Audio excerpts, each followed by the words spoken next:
아멘.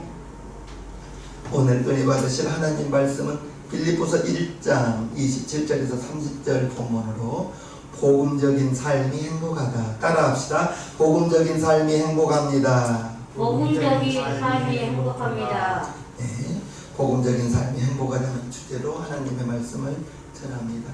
빌립보서는 사도 바울이 로마 감옥에서 빌립보 교회에 보낸 편지라고 했습니다. 빌립보 교회는 사도행전 16장에 나옵니다.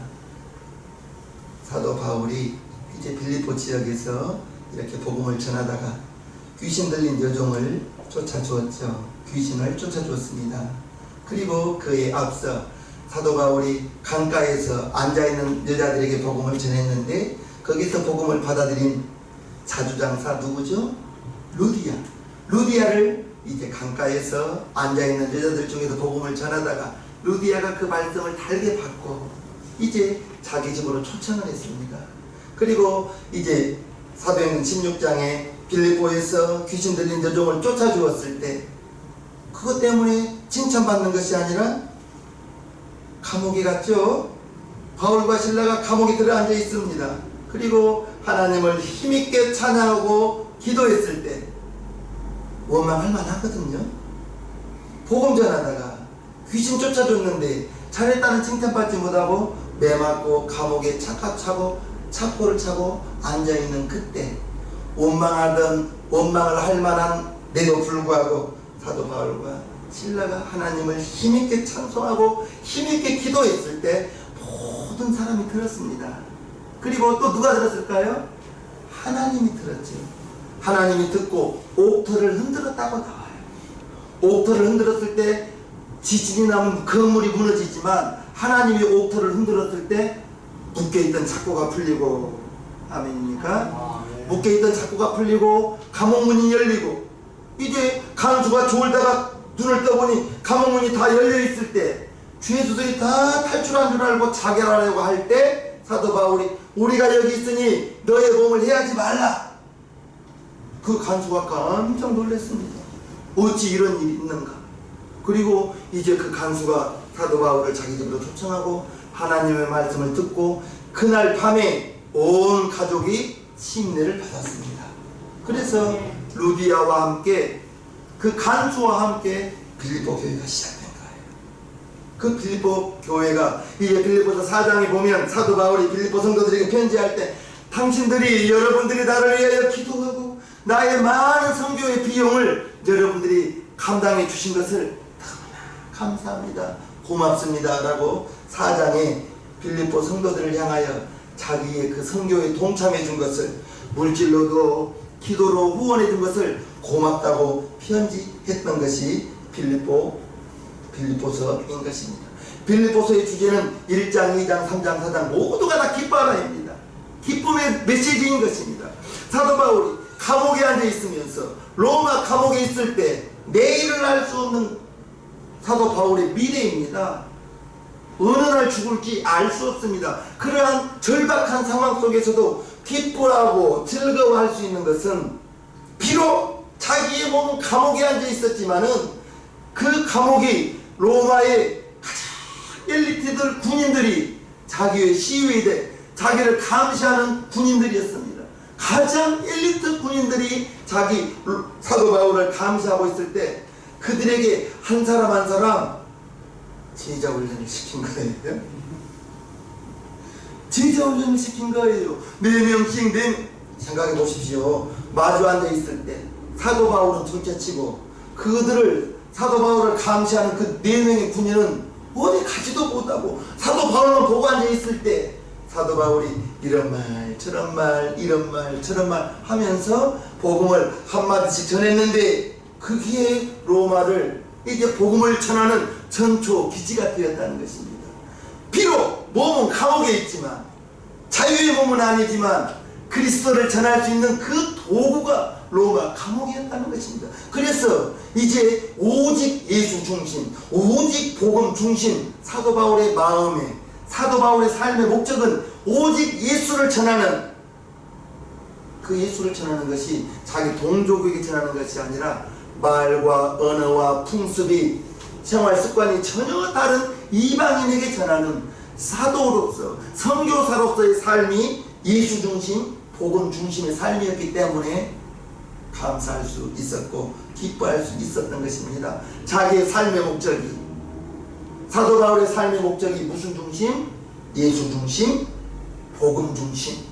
예수를 전하는데 감옥에 있다 할지라도 예수를 전할 수 있다면 자기는 기쁘고 즐겁다는 것입니다.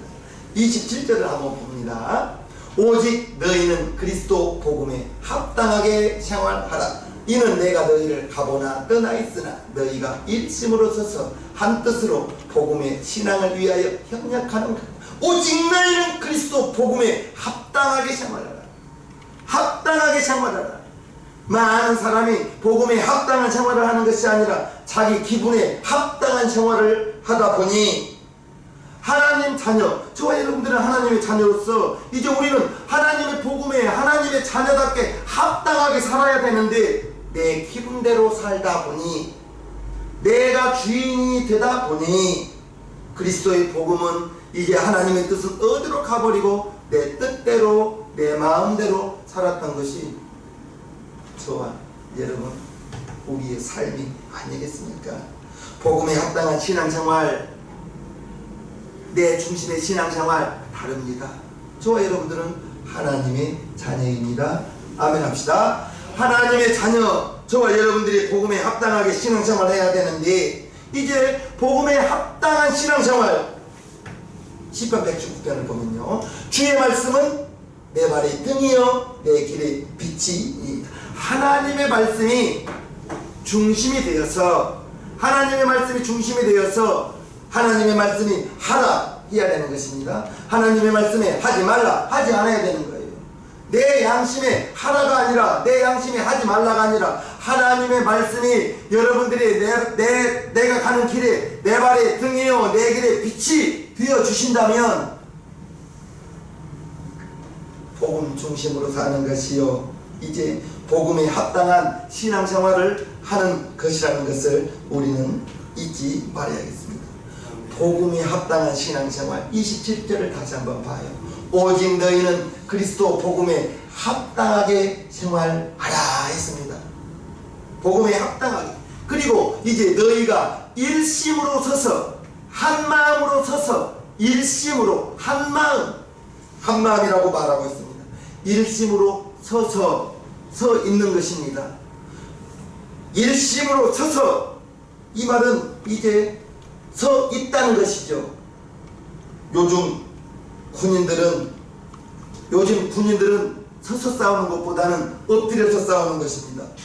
엎드렸어, 낮은 포복, 높은 포복, 갖가지 포복이 있는데 자기의 몸을 낮출수록 장애물을 가지고 이제 은폐하면서 숨기는 것이 자기의 생명을 구하는 것인데, 이 당시에는 서서 싸우는 거예요. 칼을 들고 창을 들고 싸우기 때문에 서서 싸우는 것입니다. 이제 너희가 일심으로, 저와 여러분들이 한 마음으로, 한 마음이 되어야 되는 거예요. 교회에서는 목회자와 성도가 한 마음이 되고, 남전도와 여전도가 한 마음이 되고, 이제 성도와 성도가 한 마음이 되고, 가정에서는 부모와 자녀가 한 마음이 되고, 남편과 아내가 한 마음이 되고, 아멘입니까? 한 마음이 되어야 되는 거예요. 일심으로, 한 마음으로. 이제 하나님께 저와 여러분들은 성은 달라요. 우리가 피를 나누지는 않았어요. 그러나 저와 여러분들은 예수의 피로 한 형제요, 한 자매, 한 가족이라는 것을 우리는 알아야 될 것입니다. 이제 우리가 세상에 속해 삽니다. 세상에 속하여 살지만 이제 가정의 공동체가 있어요. 또 주일을 아래는 교회 공동체가 있습니다. 또 여러분들이 직장에 출근하면 직장의 공동체가 있습니다. 거기에 가정에서는 가정의 한 마음이 되어야 되고요, 교회에서는 교회에서 한 마음이 되어야 되고요, 직장에서는 직장에서 한 마음이 되어야 되고요. 한 마음이 되어야 된다는 것입니다. 저와 여러분들이 나 혼자 산에 가서 나 혼자 신앙생활 아닙니다.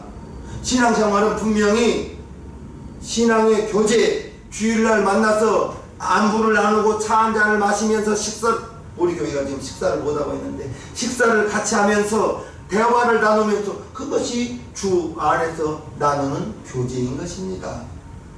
교제인 거예요. 나 혼자 도 닦고 신선되는 것이 아니에요. 서로 협력하는 신앙생활, 서로 협력하는 가정생활, 서로 협력하는 직장생활. 아멘입니까? 네. 요즘 정말 발달한 것이 합력하는 것보다는 나 혼자 사는 개인주의, 이기주의, 정말 개인주의가 발달되어 있습니다. 지금은 개인주의. 가정에서도 식당에 4명의 4식구가 음식을 주문하면 애기들은 일반적인 가정에서 자녀들은 휴대폰을 가지고 정보를 찾아보든 게임을 하든 휴대폰을 보고 있습니다. 엄마는 TV를 보고 있죠. 아빠는 밖에 지나가는 사람들을 구경하고 있습니다. 다 따로따로입니다. 가족이 한 테이블에 앉아 있지만 각각의 시간을 보내고 있다는 것이죠. 내 편한 대로 살기 위하여 가정을 주는 것이 아니죠. 협력하라고, 돕고 살으라고 가족이라는 것이 있다는 것입니다. 또한 교회도 마찬가지인 거예요. 서로 협력하는 것입니다. 서로 안부를 물어보면서 안 나오면 왜 안 나온지 궁금하고 걱정하고 안부를 전하고 왜 안 나오셨냐고 안부를 물으면서. 그런데 요즘에 교회에서는 보통 큰 교회를 선호합니다. 가만히 생각해 보아요. 큰 교회를 이렇게 선호하면서 몇천 명이 모이고 몇백 명이 모이는 그러한 교회에서 예배를 드리기를 좋아합니다. 그렇게 많은 교인이 한 장소에서 예배를 드리다 보니 몇백 명의 성도들이 한 자리에 예배를 드리지만 교회에 소속되어져 있지만 성도 간의 얼굴은 잘 모릅니다. 성도와 성도끼리. 이제 대형교회 목사님이 하시는 말씀이 자기는 분명히 처음 본 성도예요. 처음 본 성도예요. 그래서 안녕하십니까.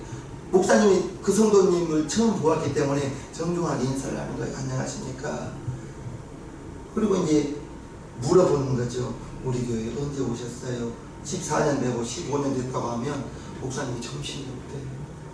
자기는 14년, 15년 그 성도님은 그 본인 교회에 출석했지만 목사님은 처음 보는 거예요. 또한 이제 우선 이야기입니다. 예배를 마치고 교인들이 돌아가면서 차와 차끼리 조그마한 접촉사고가 있었어요.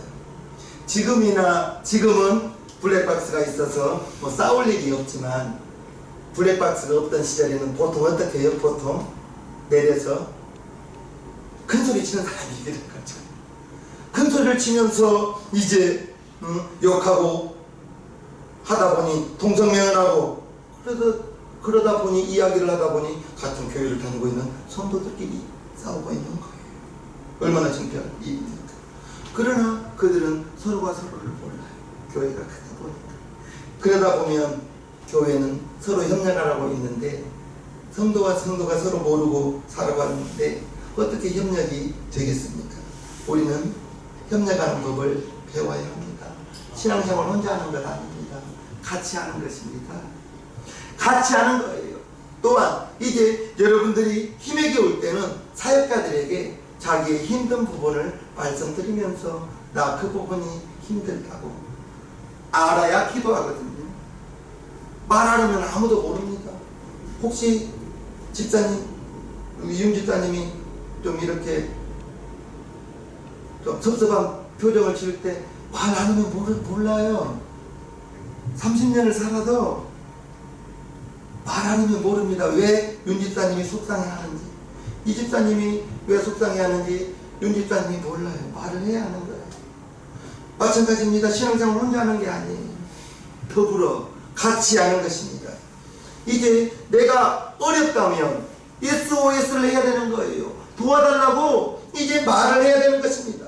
나 혼자 이겨낼 수 있다고. 물론 혼자서도 이겨낼 수 있지만 한 사람 두 사람 합력하여 선을 이룬다는 것을 아시고 나 혼자 이겨내지 마시고 같이 도와주면서 서로 이겨내면 좋겠습니다. 한국 사람 회의하다가 잘 싸웁니다. 뭐 대표적으로 국회를 보면 그렇잖아요. 뭐 국회의 모습이 어떤 법률을 하나 정하는 것보다 정하는 내용이 TV에 많이 나와요. 큰 소리 치면서 싸우는 장면이 많이 나와요. 회의하면서 다투는 장면, 싸우는 장면을 자주 보는데 그것은 무엇이에요? 자기 주장이 옳다는 거예요. 다른 사람의 말은 들으려고 하지를 않아요. 우리는 말하기는 더디하고 듣기는 속히 합시다. 듣기는 속히 하고 말하기는 더디하면 내 주장을 내세우는 것보다 다른 사람의 말을 듣다 보면 지혜를 얻을 수가 있다는 것을 우리는 알아야 될 것입니다. 28절을 한번 보겠습니다. 아무 일이든지 대적하는 자를 인하여 두려워하지 아니하는 이 일을 듣고자 함이라. 이것이 저희에게는 멸망의 핑거요 너희에게는 구원의 핑거니 이는 하나님께로부터 난 것이니라. 즉 이제 우리는 두려워하지 않는 사 아무 일이든지 대적하는 자를 인하여 두려워하지 말라. 저와 여러분들이 무슨 일을 하든지 신앙생활을 할 때에는 저와 여러분들을 방해하고 대적하는 자가 있다는 걸 우리는 알아야 될 것입니다. 신앙생활에는 믿음의 생활에는 대적하는 자가 있어요. 반대자가 있습니다. 그것을 우리는 두려워하지 마시고 이것이 바로 영적 싸움이요. 우리는 사단의 편에서 하나님 편으로 옮겨온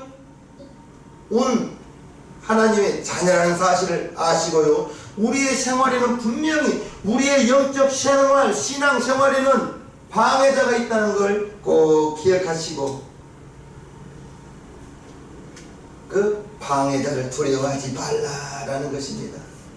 우리가 신앙생활 할 때에는 분명히 양보하고 협력할 것이 있고요. 끝까지 싸워서 지켜야 될 것이 있습니다. 양보하고 협력할 것은 예수 그리스도의 향기가 되기 위하여, 복음을 전하기 위하여 내가 손해를 감수할 때 그때는 양보하고 협력해야 되는 겁니다. 그러나 싸우고 끝까지 지켜야 될 것은 무엇이에요? 내 믿음을 위하여, 예배를 위하여, 그것은 어떠한 방해가 있더라도 끝까지 싸워 이겨야 되는 것입니다. 양보할 것을, 협력할 것을 끝까지 싸워 이기면 안 되고요. 이제 끝까지 싸워야 이겨야 될 것을 양보하고 협력하면 뒤죽박죽 될 거예요. 복음을 위하여, 예수의 향기가 되기 위하여, 빛과 소금이 되기 위해서는 양보해야 돼요. 협력해야 돼요. 그러다면 내가 손해를 봐야 되는 거예요. 끝까지 싸워야 지켜야 될 것은 내 믿음은 내가 지켜야 되는 것입니다. 아무리 신앙적인 반대가 있다 할지라도 지킬 것은 지켜야 되는 거예요. 주기철 목사님이 50세, 60세에 순교한 것이 아니에요. 40대 초반에 순교하신 분이에요. 그 젊은 목사님이 많은 대다수의 장로교 총회에서 신사참배하는 것은 그것은 하나의 문화운동이라고 거기에 협력할 때 그 40대 초반의 목사님이 그것은 안 된다고 큰 소리로 외치면서 일본 헌병들에게 잡혀나가서 대목 박힌 그 길을 저벅저벅 걸어갈 때 그 아픔은 끝까지 믿음을 지켰기 때문에 이제 저와 여러분들은 양보가 협력할 것과 끝까지 믿음을 지켜야 될 것, 그거 혼동하지 마시기를 주님의 이름으로 부탁합니다. 예수 믿는 사람 이제 보통 협상도 안 되고 말도 안 통하고 답답한 사람이라고 합니다.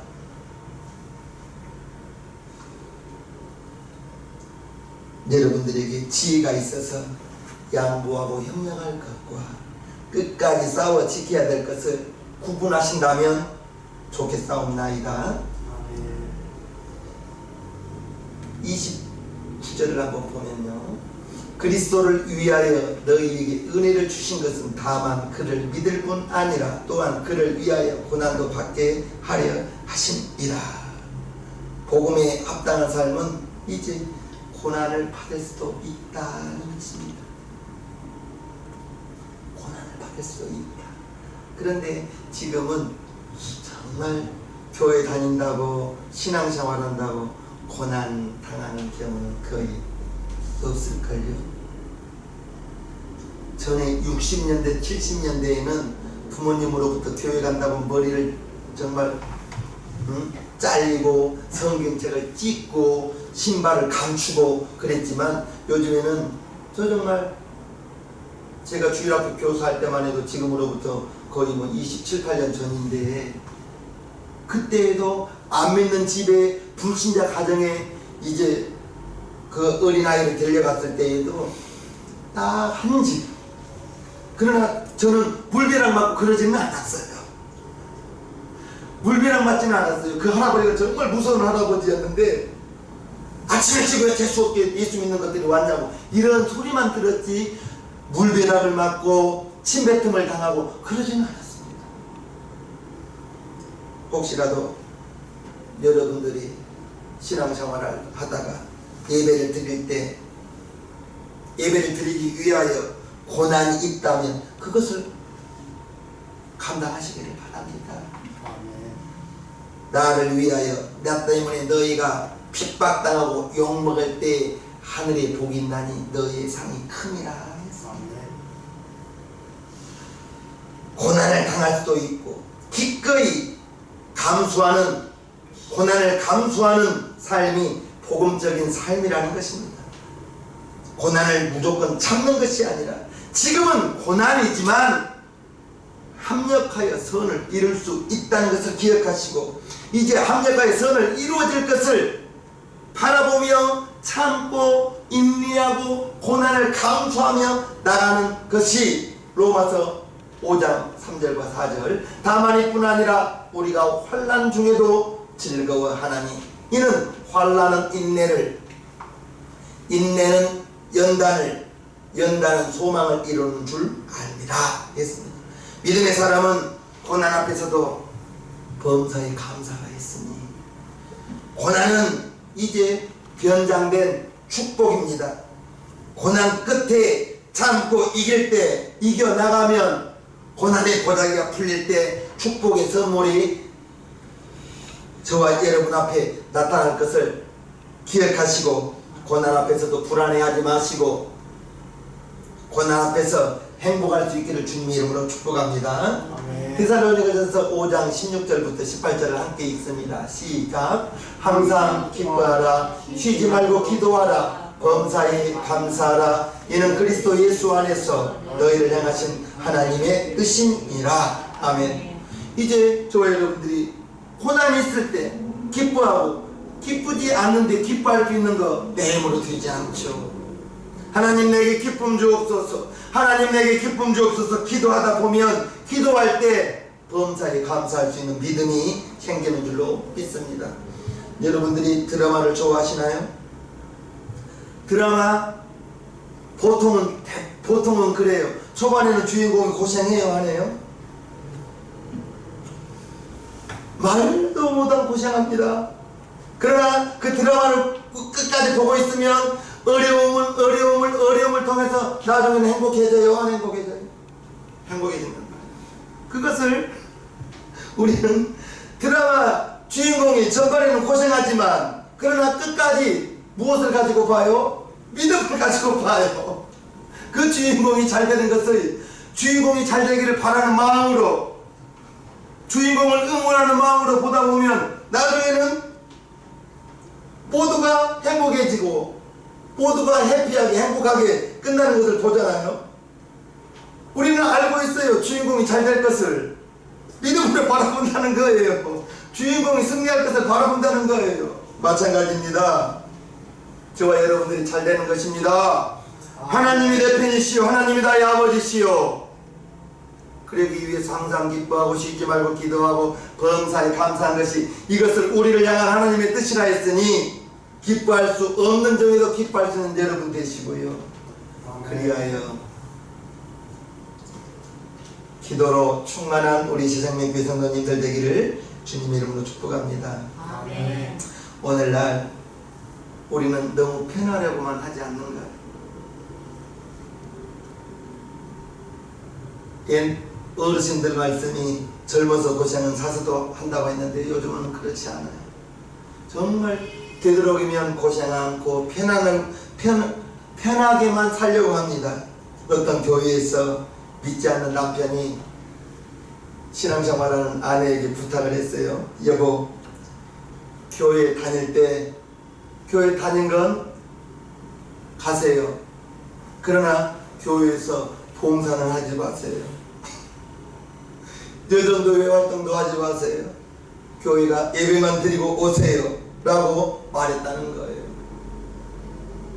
저와 여러분들이 너무 편하라고만 하지 않나요? 우리는 교회 생활에서도 너무 편하려고만 하지 마시고 이제 교회 생활은 봉사가 있는 것입니다. 헌신이 있는 거예요. 교회 생활 속에서 수고가 있습니다. 노력이 있습니다. 희생이 있습니다. 그리고 교회 생활에 참여해야 되는 거예요. 그리고 성도와 성도 간에 교제가 있어야 되는 것입니다. 그게 교회 생활이요 신앙생활인 것입니다. 다시 한번 말씀드립니다. 신앙생활은 나 혼자 하는 거 아니에요. 우리 제가 여러분들에게 토요일날 문자를 보낼 때 용산 새생명 가족 여러분 이렇게 하면서 보내죠. 우리는 한 가족이라는 것을 담임 목사는 우리 성도님들에게 강조하고 싶은 거예요.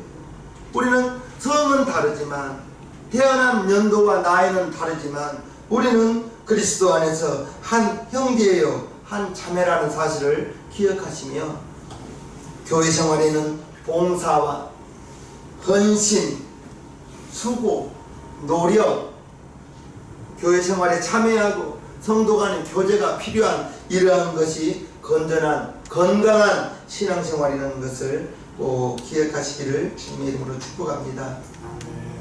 고난이 와도 믿음으로 그것을 참고 이기는 것입니다. 고난이 올 때 그 고난이 나를 여러분들을 연단시키고 훈련시켜서 나중에는 정금같이 되어 나간다는 그 사실을 기억하시고 무엇보다도 모든 것이 합력하게 선을 이루신 하나님, 분명히 하나님이 나의 아버지요 여러분의 아버지이라는 사실을 기억하시면서 신앙생활하면 좋겠습니다. 복음이 진정 나를 살리는 복음이 진리라면 복음에 합당한 신앙생활을 하는 것이 행복한 삶인데 이제 기분에 따라서 내 감정에 따라서 기분이 좋을 때는 정말 할렐루야 할렐루야 하면서 날아갈 때 기쁘다가 어떤 소식에 어떤 환경적인 변화에 내 스스로가 정말 낭망하고 절망하면서 하루에도 감정이 12번도 더 배한 삶, 기분에 따라서 하는 삶, 천국과 지옥을 오가는 삶이 된다면 항상 기뻐하고 쉬지 말고 기도하고 범사에 감사하는 삶이 되기가 어렵습니다. 복음에 합당한 삶은 이제 협력하라고 했죠. 나 혼자 하는 것이 아닙니다. 협력하고 고난도 두려워하지 않으면서 이제 기꺼이 고난을 감수하는 삶이 행복한 삶이라고 말씀을 전하는 것입니다. 저와 여러분들이 무엇보다도 하나님의 자녀예요. 방송을 보고 계시는 분, 이 자리에 앉아 계신 여러분들에게 말씀을 드립니다. 우리는 하나님의 자녀로 살아야 되는 것입니다. 그렇게 살면 행복한 것이에요.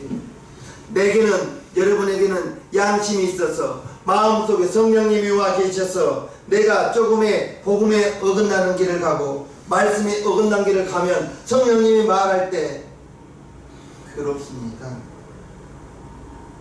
그래서 양심의 가책이 느껴지고 그러다 보면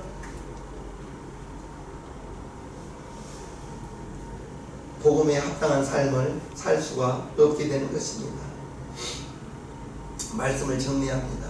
저와 여러분들은 복음에 합당한 삶, 하나님의 자녀의 삶을 살아가기를 주님의 이름으로 축복하면서 이제 하나님의 말씀이 우리의 중심이 되어서 여러분들의 가는 길에, 여러분들의 가는 발에 빛이 되고 등불이 된다면, 하나님의 말씀이 옳고 그름의 중심이 된다면, 내 기분에 따라, 내 감정에 따라, 내 양심에 따라 신앙생활이 하는 것이 아니에요.